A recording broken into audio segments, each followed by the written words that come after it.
Sem delongas, sem voltas, eu vou deixar uma coisa bem clara sobre esse vídeo. Eu não vou defender lados. Eu não vou me posicionar pró-Palestina ou pró-Israel. Eu vou me pronunciar em favor da vida. Eu não acho que eu tenha competência geopolítica para analisar todas as nuances do que está acontecendo lá no Oriente Médio e também na Rússia e na Ucrânia e também em outros lugares. Antes de você vir querer botar textão aqui embaixo, eu estudo bastante geopolítica, né? Eu tenho formação para isso, né? Sim. Quando eu estou dizendo que eu não tenho competência para isso, é que esse mundo me deixa consternado. Tudo que eu estudei, todas as teorias possíveis de filósofos, de sociólogos, de estadistas, me deixam abismados, todas elas caem por terra quando eu olho para a barbárie que o ser humano é capaz de perpetrar contra si mesmo. Meu coração sofre de ver o que está rolando. Dos dois lados, pelo amor de Deus. Você não pode se dizer um buscador, um místico, ou o que quer que seja, e relativizar morte. Porque assim, nada dentro dos caminhos de alguém que quer se conhecer vai justificar ceifar a vida de alguém. E que se pese o fato de eu admirar e louvar bastante o Dharma Sikh, e em cuja figura de Guru Gobind Singh você encontra um dos seus mais excelsos praticantes, e Guru Gobind era um guerreiro. Aqui estão as armas dele que ficam ali disponíveis no Akal Takat, no Shri Akal Takat, que é o palácio onde os Guru Sikhs governavam. E os Guru Sikhs diziam: viva como um santo, mas se a vida de inocentes ou o Dharma estiver em perigo, lute como um demônio. Embora eu admire a imagem do Guru Gobind, embora eu entenda essa posição dele de nunca desferir o primeiro golpe, ele embebia as flechas dele em ouro para que a pessoa atingida, se morresse, pudesse pagar seu enterro, seu funeral, ou se precisasse, pudesse pagar o hospital. Eu acho isso tudo muito louvável, mas o fato da gente ser capaz de fazer tão mal uns para os outros, ponto, é algo que dói. E se você não é capaz de olhar para isso com o espanto e a tristeza que isso causam, tem algo de muito errado aí em você. E não, olhar para isso com espanto não é covardia. Desejar assanhadamente a morte do seu semelhante te torna menos, muito menos que um animal. Porque nenhum predador mata por pura e simples crueldade ou por pura e simples ganância. É sobre isso que eu quero conversar. O que é que a gente está fazendo com a gente? Quais são as saídas possíveis? Para além de toda a preguiça, para além de todo o clichê, quais são as saídas possíveis para essa encalacrada enlouquecedora, esse beco sem saída desesperador que a gente se meteu enquanto espécie?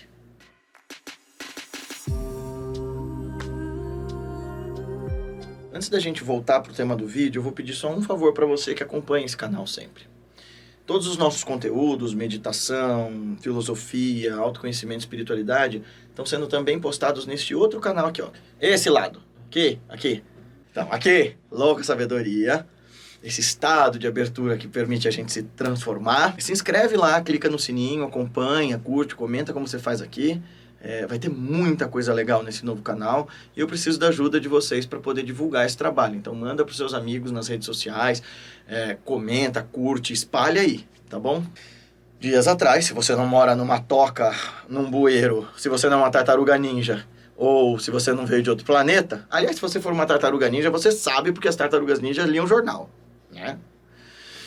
Mas se você, por um acaso, mora no bueiro com as tartarugas e ainda assim não lê jornal, estourou outra guerra terrível, ali na região onde, né, você encontra Egito, Palestina, Israel, os países árabes, essa região efervescente da humanidade. Tem, aliás, uma animação genial Eu vou colocar o link dela aqui, mas Isa, põe um pedacinho para o pessoal ver, porque ela é uma crítica bastante sagaz e ácida ao que, sei lá, que puderam ver, ela retrata desde o princípio lá dessa região. Ela sempre foi um lugar de conflitos, né? Como, embora seja uma região, em certas partes, semiárida, ela está no centro, né, do mundo conhecido na Antiguidade. Ela é a porta de entrada para a África, para o Oriente Médio, para o Oriente em geral e para a Europa. Então, é um lugar de rotas, né, no mar Mediterrâneo, profundamente estratégico, tanto que por isso foi disputada, né, por gregos, romanos, macedônicos, depois ingleses, hebreus, árabes, etc, etc. A minha questão aqui não é a região de Jerusalém, a região da Palestina e os seus subsequentes conflitos, mas é a minha consternação com o ato da gente fazer guerra. Porque caso você não saiba, nossa natureza não é absoluta e intrinsecamente violenta. A Riane Eisler, uma grande historiadora, nesse livro aqui, ó, O Cálice e a Espada, vai mostrar para nós que, historicamente, houve experiências daquilo que ela chamou de civilizações matrísticas. Isto é, não eram civilizações matriarcais, onde a mulher mandava no homem, nem patriarcais, onde o homem mandava na mulher, mas civilizações em que havia uma igualdade entre os gêneros e as funções e que havia um processo de cooperação e colaboração entre elas. É dito que a civilização mais antiga que existiu ali no Vale do Indo, que é de onde saiu a Índia e as civilizações que eu tanto estudo e amo, as civilizações mais antigas lá, as civilizações chamadas de Harappans, elas eram civilizações singulares, porque há 5.000 anos atrás, 4, até pouco antes, eles eram cidades que faziam comércio. Então você via material de outras cidades ali, você via água encanada, rede de esgoto em cidades de 5.000 anos. E elas não tinham muros, porque eram cidades que não faziam guerra. É claro que num mundo em que um povo se torna beligerante, começa a atacar o outro, na justificativa da gente se defender, todo mundo começa a erguer muralha, todo mundo começa a se armar, todo mundo começa a se tornar hostil até para se proteger da hostilidade do outro. Então, é claro que essas civilizações elas vão desaparecendo. A gente fala, por exemplo, do bom selvagem, né? O Rousseau adorava falar do bom selvagem, como se o homem nativo, por exemplo, o indígena, por exemplo, fosse um povo pacífico, e não era não, viu? Tinham povos pacíficos aqui na América do Sul, na América Central, mas de uma forma geral, os impérios, de uma forma geral, eram todos violentos. O Império Inca, Azteca, Maia, os Guaranis eram violentos e faziam duetos do seu povo à guerra, né? De vez em quando os homens saíam para a guerra. Sei lá o que acontece com a gente enquanto ser humano. Me diz você. A Riane Eisler diz que nós não somos essencialmente violentos. Mathieu Ricard diz a mesma coisa. Os mestres que eu sigo dizem a mesma coisa. Mas é muito difícil sustentar essa fé quando cada mestre que veio dizer para nós, escuta, o caminho é o caminho da bondade e da gentileza. Cada um deles que falou isso sofreu para burro. O melhor exemplo é deste Galileu aqui. A essência da mensagem de Jesus de Nazaré é: ô mano, seja legal com o seu vizinho. E as pessoas se ofenderam tanto com essa ideia que torturaram e mataram ele. E aí que tá... Vai ter amigo meu, teórico, por exemplo, das teorias antirracistas, que vão dizer: o Franz Fanon, por exemplo, diz que não é errado usar da violência para combater o imperialista, o opressor, o racista. Será? Porque me sou estranho que gente de esquerda, por exemplo, diga isso e defenda Paulo Freire, sabe? Uma vez que o Paulo Freire... Lá vai, né? Se você nunca leu Paulo Freire, não enche o meu saco, vai ler um livro dele e depois volte aqui, tá bom? Ele não destruiu a educação brasileira, não, ele não é um grande conspirólogo, satanista que perverteu o sistema educacional brasileiro. Eu sei disso, meu trabalho de mestrado e doutorado é sobre educação no Brasil, não enche meu saco! Aqui eu tenho um lugar de fala, não mente não! O que eu tô querendo dizer é, eu fico muito chocado com gente de esquerda defendendo gente como o Franz Fanon, dizendo toca o terror contra quem é opressor, Porque o Paulo Freire tem uma frase magnífica dizendo: quando a educação não é libertadora, o sonho do oprimido é se tornar o opressor. É isso, a gente tem uma sanha, uma gana absurda de vingança. Se a gente não desarma essas bombas, gente, essas bombas internas, do rancor, do ressentimento, da raiva, a gente perdeu. Acabou, não tem saída. A gente tem mais algum tempo aí de humanidade, mas a gente criou um poder de autodestruição tão sofisticado e tão devastador que se a gente não for capaz de olhar para o absurdo com espanto, se a gente não for capaz de olhar para o absurdo com choque, com consternação e com compaixão, não há nada que nos separe daquilo que é a caricatura perfeita do demônio. Seres puramente passionais que, metodológica, masoquista, sádica e mesquinhamente perpetram o mal uns com os outros. Essa é a definição do demônio, por excelência. Um ser movido à paixão que tem prazer em causar sofrimento. É muito triste que a gente seja tão capaz de tamanha crueldade. Nós somos muito bons em sermos cruéis com os animais, com o meio ambiente, com os nossos semelhantes, com os outros povos, conosco. E tudo isso começa quando a gente reifica o mundo. Guarda essa palavrinha, reificação. Reificar é coisificar, é tornar em coisa. É não ver como sujeito. É ver o outro como uma alteridade tal, né? Uma coisa estranha, uma coisa alienígena tal. Que tudo bem eu matar, ele não é gente. Tudo bem eu querer mal, ele não é gente. Tudo bem eu odiar, ele não faz parte daquilo que eu considero humano. Mas quem é você para julgar isso? E se tem uma coisa que quando a gente coisifica o outro, quando a gente reifica o mundo, que é batata, é a nossa sensação de superioridade, é o nosso egocentramento. Eu sou o centro do mundo, minha vontade, minha palavra, meu ponto de vista é o que importa. Eu estava vendo o presidente dos Estados Unidos falando sobre como eles podem administrar as duas guerras, a da Rússia e Ucrânia, Israel e Palestina, porque eles são a maior nação que o mundo já teve. Baseado no quê? Certo, tá bem, ele vai dar um monte de dados e científicos dos progressos que os Estados Unidos fizeram. Não foi sozinho e o nome disso é imperialismo. De certa forma, eles não teriam chegado onde chegaram sem as outras nações, jamais. Indiscutível que eles se tornaram uma superpotência, mas como que isso foi feito? Não foi também ganhando dinheiro absurdo através de venda de armas? Não é? A Rússia fez isso, os Estados Unidos fez isso, a China fez isso.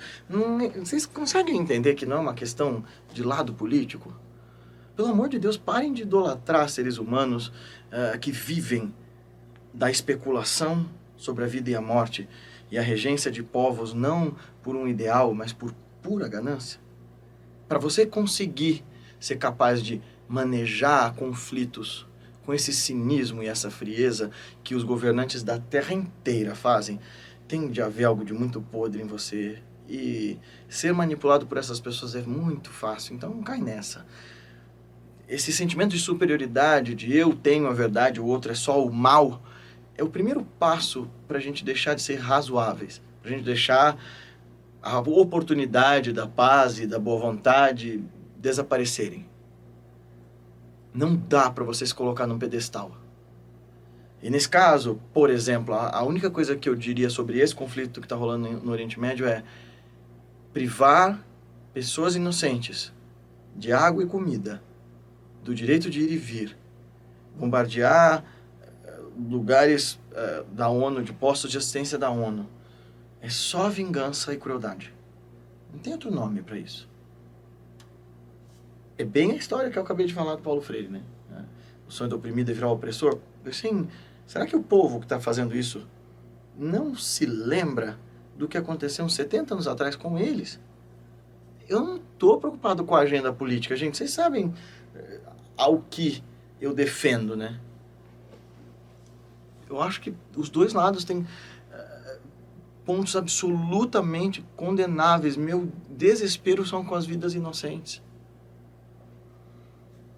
Porque no ponto que a gente está, com o nível de ignorância que ronda pelo mundo, o nível de insuficiência cognitiva mesmo das pessoas, de não saberem aprofundar um assunto, de não saberem apreciar o ponto de vista do outro, ainda que esse ponto de vista seja completamente diferente do meu. Nossa, isso são pontos-chave para a deterioração da sociedade e para a destruição do ser humano, como a gente conhece. Então, assim, abandona esse egocentrismo, essa egolatria, esse egoísmo. No fim, voltamos ao que os mestres yogis sempre dizem, que o problema central do ser humano enquanto indivíduo, e que em escala, porque o micro é o macro, o macro é o micro, você é o mundo é você, vai ser o mesmo problema do mundo, é a ignorância. O problema central de tudo isso é a vidya, é a insciência. Eu não sei o que eu sou, não sei o que eu faço aqui. E desse processo de ignorância acachapante surgem as 3 mazelas, né? O egoísmo, o egocentrismo e a egolatria. Dessas 3 coisas, nós temos os venenos que destroem o mundo. A avidez, a aversão, apego à vida, né? A própria vida e não a preciosidade da vida. É muito triste o que a gente faz com a nossa breve passagem pelo mundo. Muito triste que a gente exprima nossa raiva, nossos medos e nossa cegueira de forma a causar sofrimento para o outro. Porque a gente não tem... Gente, não existe justificativa para guerra alguma. No fim, é o que esse gênio disse aqui, ó. Ninguna guerra tiene la honestidad de confesar yo mato para robar. Aqui, no fim, a gente tem que lembrar que guerra é uma desculpa muito boa para roubar. É uma desculpa muito boa que a gente dá em nome de Deus, em nome da terra, em nome da honra, em nome disso ou daquilo, que a gente dá para roubar o outro. É isso. No século XVIII e XIX, isso aconteceu de forma tão exaustiva, era tão protocolar que a Europa fizesse guerra uns com os outros e pelas suas colônias, nas suas colônias, por causa das colônias e uns com os outros dentro do seu território, para poder ver quem conseguia, né, fechar a conta no azul, usurpando do outro. Era tão normal que essa animosidade constante e viciada levou às guerras mundiais. Quando a violência se normaliza e quando o outro é coisificado, porque é assim que você consegue normalizar a violência, nós não damos conta dela naturalmente.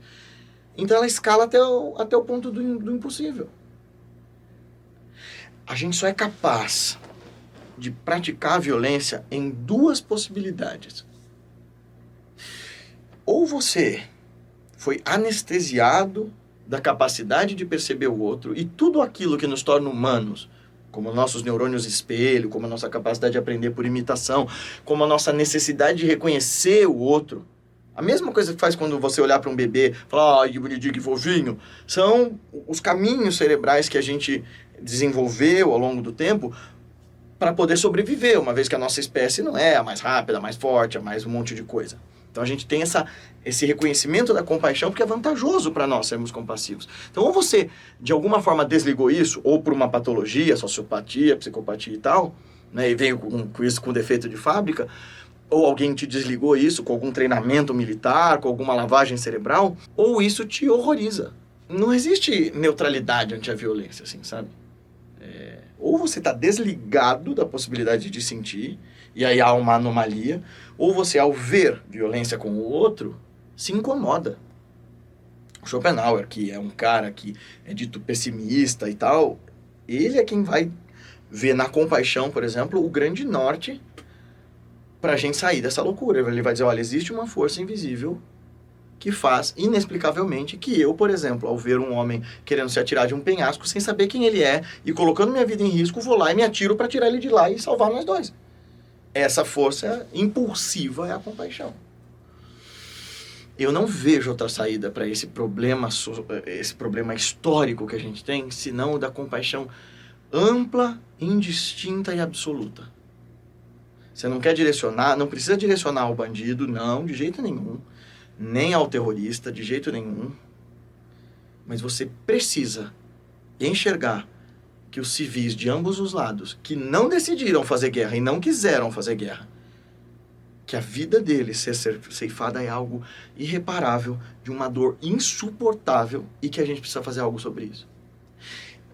Uma amiga minha, que é estudiosa da paz e fez uma série de observatórios da paz ao longo da vida inteira, a Virginia Garcês, ela fala que ela odeia a paz piegas, né? Que a ideia de lutar pela paz, sei lá, fazendo passeata, gente aqui no Brasil fazendo passeata com a cara pintada de branco, isso não faz a menor diferença. E ela tem razão. O que a nossa passeata aqui pela guerra que está acontecendo em Israel vai fazer de diferença? Ai, nossa, de repente, talvez um cara do Hamas abra o YouTube dele e veja você, pudinzinho de limão, com cartaz dizendo eu só quero paz em português, ele só lê em árabe e em hebraico, e ele vê você escrito lá, eu só quero paz, cara, e ele bota a mão na consciência e diz, oh meu Deus, o que eu estou fazendo, a vida é boa. Né? Ou a mesma coisa um soldado israelense. Não, isso não vai acontecer. Para de loucura.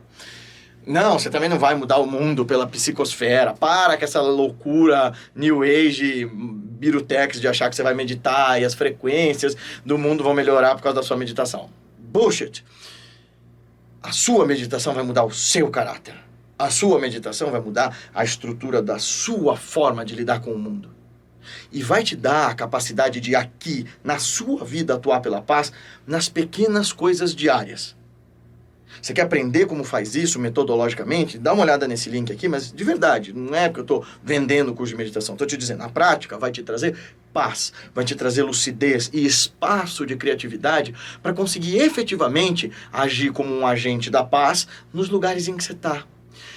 E pensar, e criticar, e ter a boca disposta a falar a verdade e os olhos atentos para ver a incoerência e a injustiça quando for necessário. Porque a coisa do agente da paz, Mahatma Gandhi nos ensinou muito bem sobre isso, é você ser mais corajoso do que quem é violento.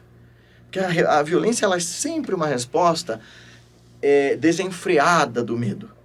Ela é uma resposta ou instintiva quando você está no limite, ou ela é cultivada.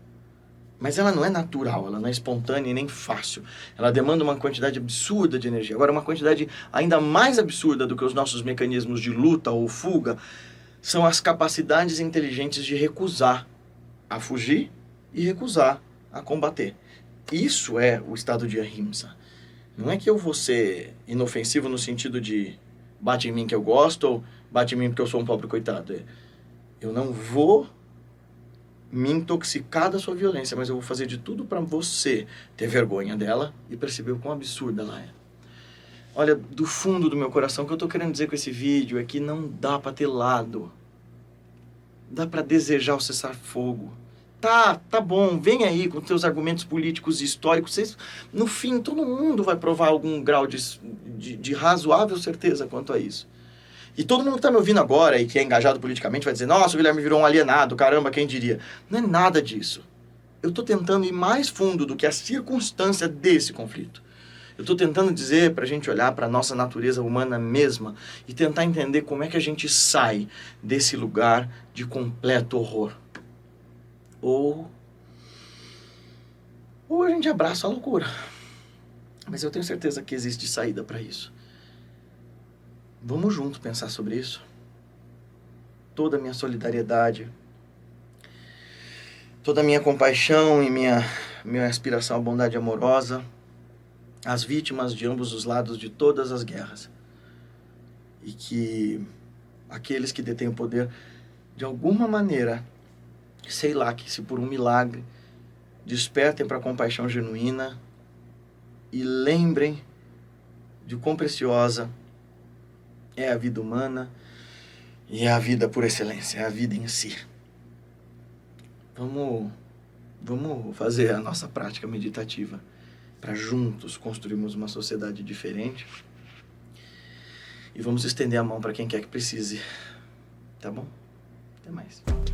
Gostou desse vídeo? Então não esquece de compartilhar com seus amigos em todas as suas redes sociais e fazer com que essa nossa Sangha Online, esse nosso trabalho, essa nossa comunidade de pessoas que praticam juntas, cresça e essa mensagem se espalhe, transformando mais vidas. Dá uma olhada no nosso clube de membros. Lá vai ter um monte de conteúdo exclusivo, uma série de lives e de leitura de ensinamentos, poemas e textos dos mestres que ajudem a gente a desvendar os caminhos da nossa consciência e realizar de fato a revolução de si, nos tornando hoje melhores do que nós fomos ontem e amanhã melhores do que nós somos hoje. Até o nosso próximo vídeo. Até mais!